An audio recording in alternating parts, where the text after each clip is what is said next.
고통을 다루는 기술. 스승이 제자에게 묻는다. 만약 누군가의 화살에 맞으면 아프겠는가? 제자가 대답한다. 아픕니다. 스승이 다시 묻는다. 만약 똑같은 자리에 두 번째 화살을 맞으면 더 아프겠는가?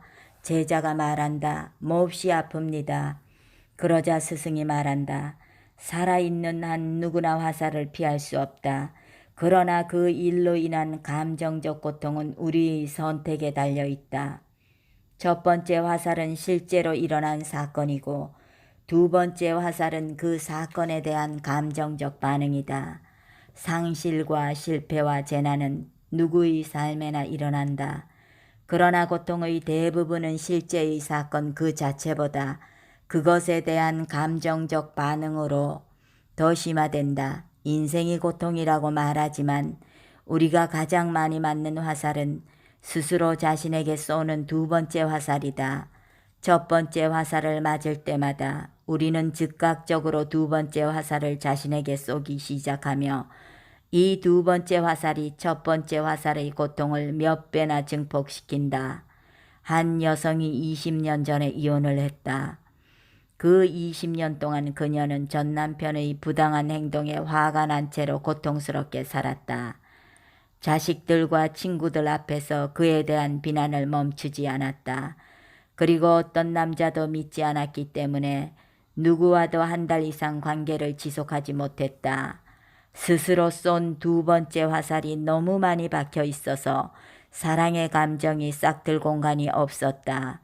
분노로 인해 그녀의 삶은 얼어붙었으며 모든 관계가 제한적이 되었다. 백혈병 선고를 받고서야 그녀는 분노를 무덤까지 가져가고 싶지 않다는 것을 깨달았다. 사랑하지 않고 삶을 허비한 것이 너무 후회되었다. 인생 수업의 저자 엘리자베스 퀴블러 로스를 찾아온 그녀는 평화롭게 살 수는 없었지만 평화롭게 죽고 싶다고 고백했다. 스스로에게 쏜 두 번째 화살이 자신의 삶을 망쳤음을 늦게야 깨달은 것이다. 이미 잃어버린 것에 집착하는 것은 지금 가지고 있는 것마저 잃는 지름길이다. 불쾌한 사건이 심리적 불행으로 이어지는 경우는 흔하다. 차를 운전하고 가는데 다른 차가 방향 지시등도 없이 끼어든다. 우리는 금방 흥분해서 감정적이 된다.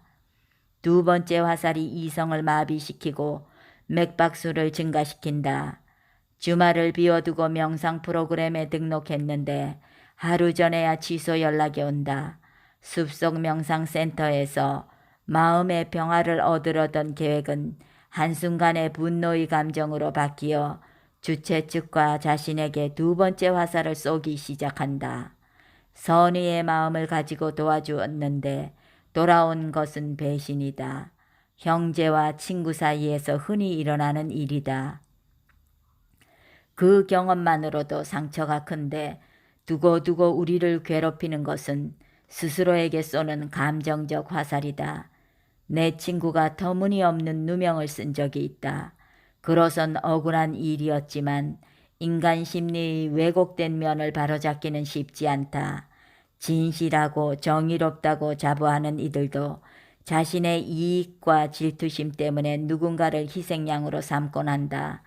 이 악의적인 비난 때문에 그와 가깝던 이들까지 등을 돌렸다. 조금만 상황을 살펴봐도 헛소문임을 알 수 있었지만 사람들은 때로 진실에는 관심이 없다. 진실이 신발끈을 묶고 있을 때 거짓은 지구를 반바퀴 돈다. 억울함, 배신감, 증오, 복수심이 꿈속에서도 그를 괴롭혔다. 그리고 그 감정들이 그로 하여금 현재를 생생하게 살지 못하게 막았다. 화분의 뿌리가 꽉 차서 분갈이가 필요한 식물처럼 마음속 화분의 부정적인 뿌리들이 뒤엉켰다. 우리는 상처 입은 감정들이 자신의 삶을 방해하는 것을 너무 오래 허용하지 말아야 한다. 나는 그 친구에게 물었다. 어느 것이 그를 더 괴롭히는지, 일어난 사건인지 아니면 그것에 대한 자신의 감정적 반응인지. 마침내 그 친구가 그렇게 했듯이 우리는 두 번째 화살들을 단호히 뽑아버려야 한다. 누군가를 원망하면서 자신에게 화살을 쏘아대기에는 인생이 너무 짧은 것이다. 화살에 맞으면 아픔을 느끼되 그 아픔을 과장하지 말라고 붓다는 증거했다. 병이 난 제자를 찾아가서도 아파하되 그 아픔에 깨어 있으라고 가르쳤다. 상처에 너무 상처받지 말 것, 실망에 너무 실망하지 말 것, 아픔에 너무 아파하지 말 것. 이것이 두 번째 화살을 피하는 방법이다.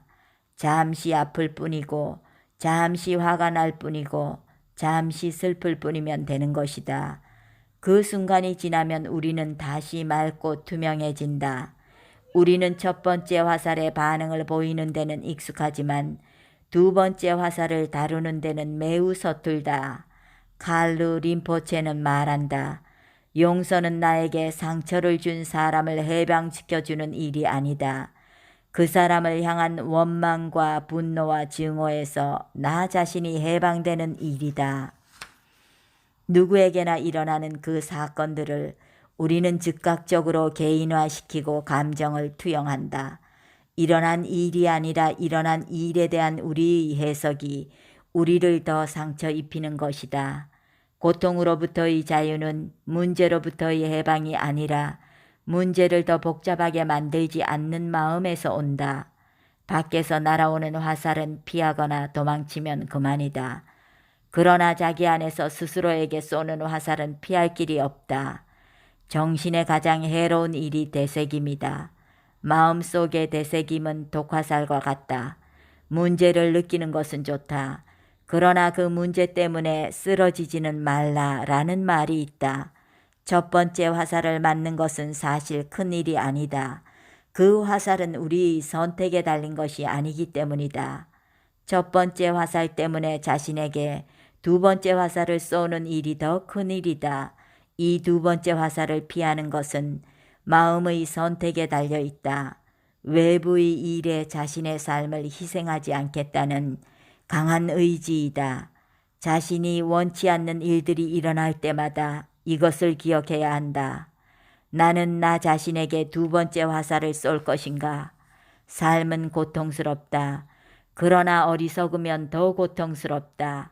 사람들이 당신에게 어떻게 하는가는 그들의 까르마가 되지만 그것에 대해 당신이 어떻게 반응하는가는 당신 자신의 까르마가 된다는 말은 진리이다. 어떤 사람이 베트남 출신의 영적 스승 틱나칸에게 물었다. 피안에 도착해서도 여전히 고통을 경험합니까? 깨달음에 이른 후에도 고통받는 일이 생기냐는 질문이었다. 이에 틱나칸은 말했다. 물론이다. 고통스러운 일은 일어난다. 그러나 그것을 다루는 기술을 알고 있으면 그 고통을 행복으로 바꿀 수 있다. 그 기술은 자신이 지금 자기에게 화살을 쏘고 있다는 것을 알아차리는 일이다. 알아차리는 순간 화살을 쏘기를 멈추게 된다. 그것이 알아차림의 기적이다. 감사합니다.